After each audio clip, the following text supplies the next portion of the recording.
El Economista, podcast. Bienvenidos y bienvenidas a este episodio del podcast Ladrillos, Chips y Centavos de Econohabitat. Ladrillos, Chips y Centavos. La sección de información inmobiliaria del periódico El Economista. Somos de Econohabitat.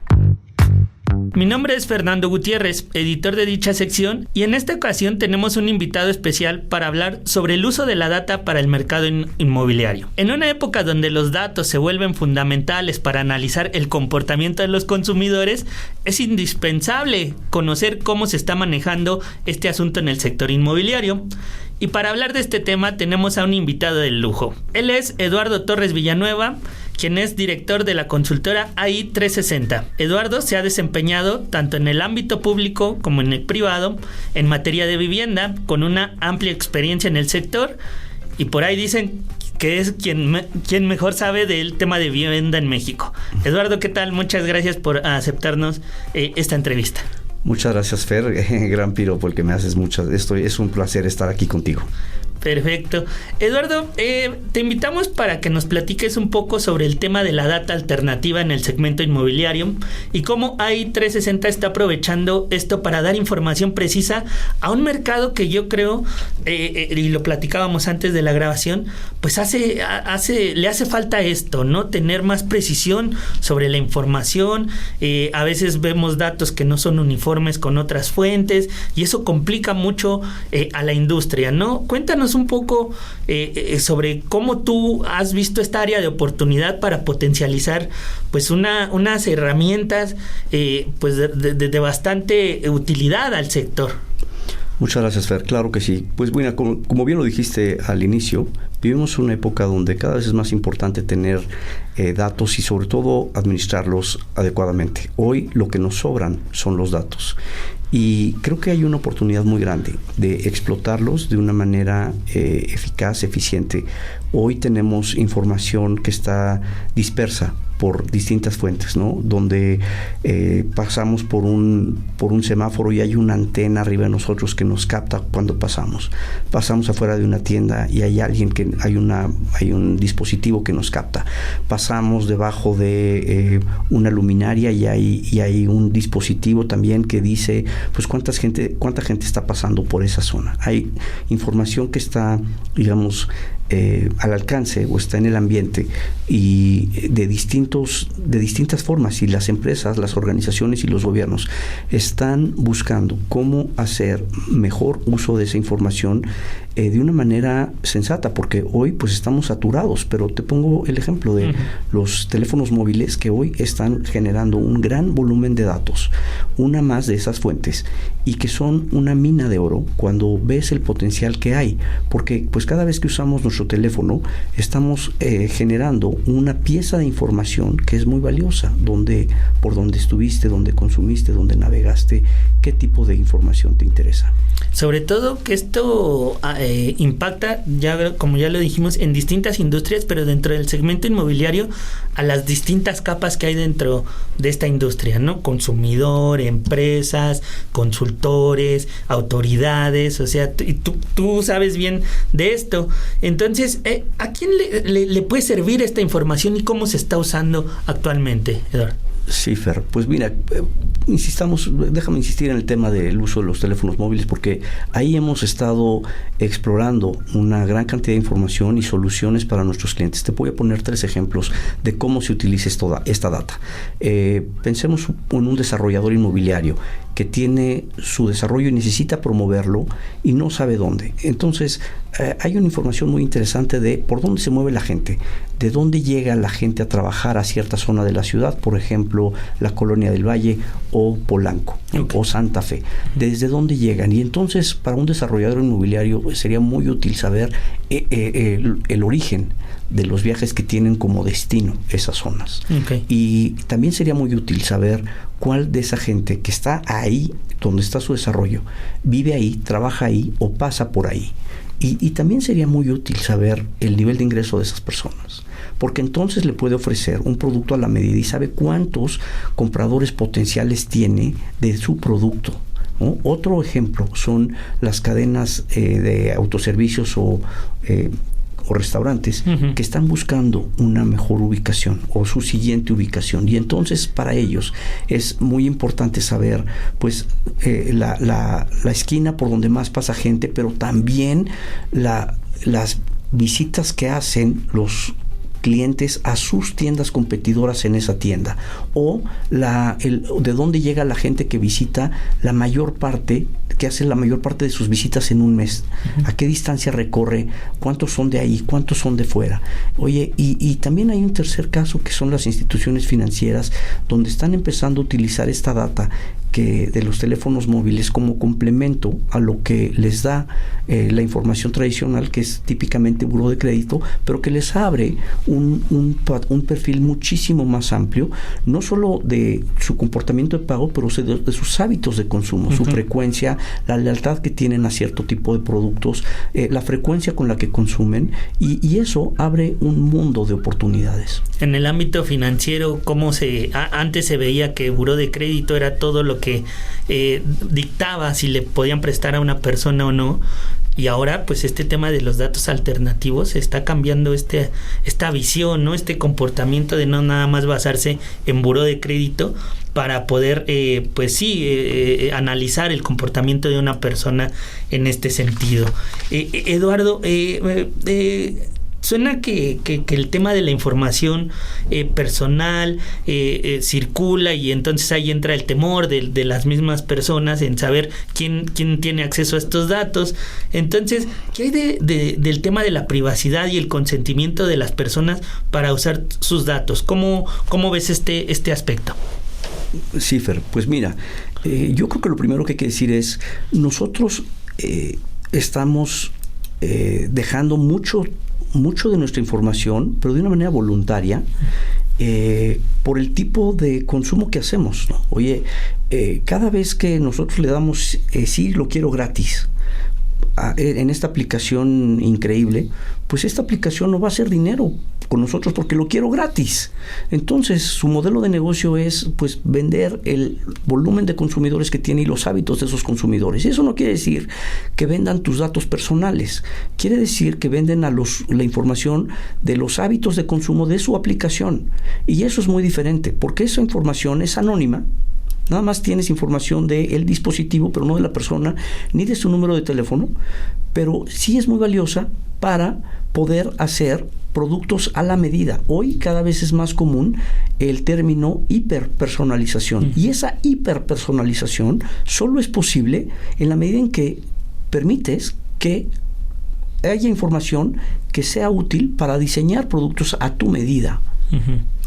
Perfecto. Estos temas también se vuelven relevantes en una época donde se está discutiendo en el ámbito financiero lo de Open Banking, Open Finance, cómo hacer productos más personalizados, y bueno, pues en la parte que nos toca, pues el crédito hipotecario también puede modificar o puede adaptarse a las necesidades de la persona. Eduardo, hay una palabra clave en todo este aspecto, y sobre todo en foros recientes donde nos hemos encontrado, y es inteligencia artificial, ¿no? ¿Cómo juega la inteligencia artificial en este sentido del manejo de la data? Por supuesto. Oye, pero antes déjame decirte que no terminé de responder. Perdón. No, sí. Sí. Yo no terminé de responder. Sí. Te decía que la información que se maneja, siempre que sea anónima, y lo es, garantiza la seguridad de los usuarios. Okay.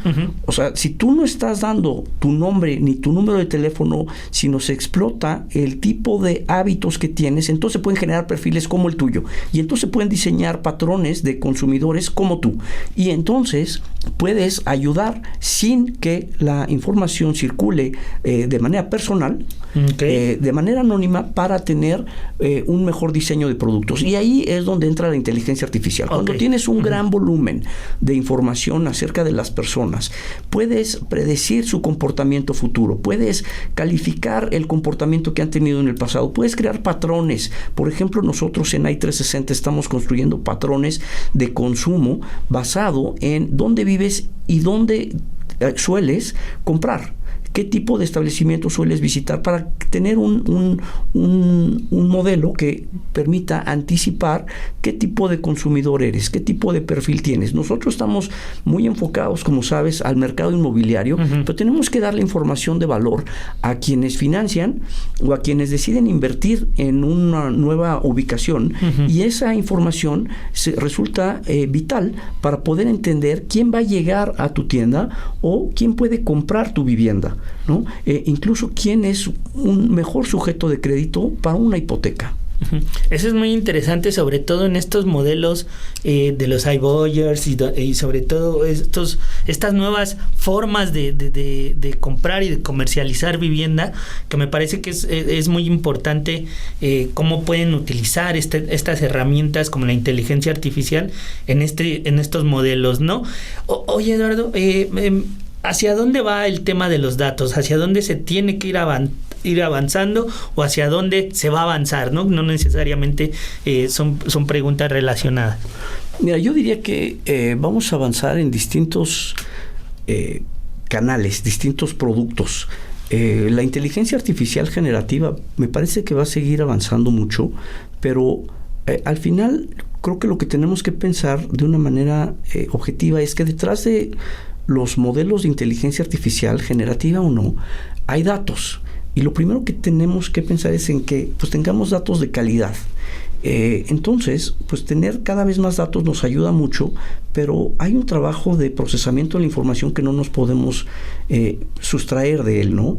Y ¿hacia dónde vamos a ir? A que cada vez las organizaciones exploten más sus datos para poder tener productos mucho más personalizados, más a la medida de sus clientes y con experiencias que le hagan a la gente sentirse más involucrado, que permitan anticipar tendencias de consumo, que permitan saber, oye, cuáles son los gustos que tendría esta persona para una vivienda. Por ejemplo, pienso en el caso de algunas empresas que están personalizando espacios y con la data de los usuarios hacia dónde van, qué tipo de espacios prefieren, qué tipo de muebles, tener una personalización de los productos que le vas a ofrecer. Eso es, por una parte, anticiparte a las tendencias y usar la data de las propias empresas para poder predecir mejor y hacer productos mucho más a la medida. La segunda, me parece que es abrir más oportunidades para todos. Okay. Porque creo que algo que los datos y la inteligencia artificial debe hacer es abrir oportunidades.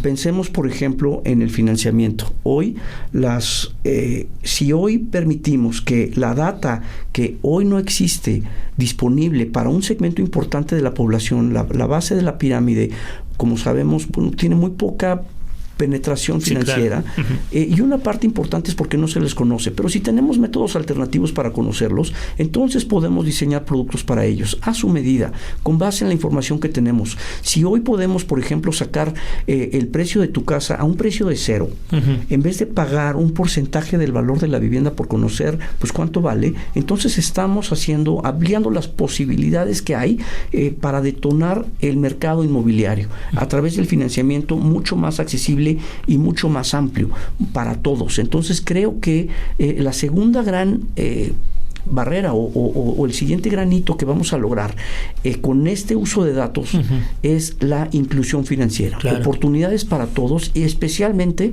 en el financiamiento. Eduardo, hay una pregunta que si bien no la habíamos comentado, me gustaría hacértela. ¿En qué parte de la película vamos en el segmento inmobiliario en México, en manejo de datos y hacia dónde tú crees que debe de transitar todo esto? Qué buena pregunta, Fer. Pues mira, creo que el mercado inmobiliario se ha tardado en incorporar lo que otras industrias han hecho en materia de tecnológica. Veamos todos los procesos que hoy siguen siendo muy tardados y muy costosos, mucha fricción a la hora de hacer transacciones inmobiliarias. Claro. Qué bueno que hayan llegado empresas tecnológicas a proponer nuevos modelos. Es importante que permeen, por ejemplo, en temas de notarización, en temas de registro público de la propiedad, de validación de documentos, de avalúos automatizados. Me parece que hay todavía un tramo importante por adoptar la tecnología que ya existe. Y me parece que ahí estamos, con empresas que están empujando o estamos empujando la adopción de métodos digitalizados en las distintas fases de los procesos de la compraventa de un inmueble o del financiamiento inmobiliario. Hoy, por ejemplo, tenemos una gran oportunidad en los créditos de liquidez. Claro. Creo que hay un capital enorme invertido ahí, y me parece que el hecho de que no se haya detonado, hoy hay condiciones para hacerlo gracias a la tecnología, gracias a poder conocer en una forma mucho más rápida y mucho más económica el precio de tu inmueble, gracias a que podemos acelerar los procesos administrativos que venían tomando mucho tiempo, como la identificación del propietario, que sus documentos fueran legítimos, que él fuera, en fin, una serie de trámites que hoy con la tecnología podemos resolver. Y todo esto también debe de ir acompañado de su andamiaje legal, ¿no? Sobre todo porque pues hay discusiones sobre qué tanto los notarios pueden entrar en esto o pueden adoptar estas nuevas herramientas, y es ahí donde pues se genera un debate pues que creo es saludable, ¿no? Para el sector, en una industria, como dices, que se ha tardado en este sentido. Eduardo, te agradezco mucho tu participación en este podcast. No sé si tengas algo más que agregar. Pues agradecerte, Fer, la verdad es que me encanta que ya abras este espacio para las empresas que estamos del lado de la tecnología y buscando generar nuevos modelos de negocio basado en el uso de datos, en la inteligencia artificial, en la tecnología en general para el mercado inmobiliario. Yo creo que este es un gran espacio donde lo que tenemos que hacer es empujar que algunas de estas soluciones permeen en la industria. Muchísimas gracias, Fer. No, gracias a ti, Eduardo. Amigos, nos gustaría conocer su opinión al respecto, por lo que los invitamos a escribir a econohabitat@eleconomista.mx. Ha sido un gusto estar con ustedes en este episodio de Ladrillos, Chips y Centavos. Me despido invitándolos a que escuchen todos los podcasts del Economista en las distintas plataformas como Amazon y Spotify. Yo soy Fernando Gutiérrez. Hasta la próxima. El Economista, podcast.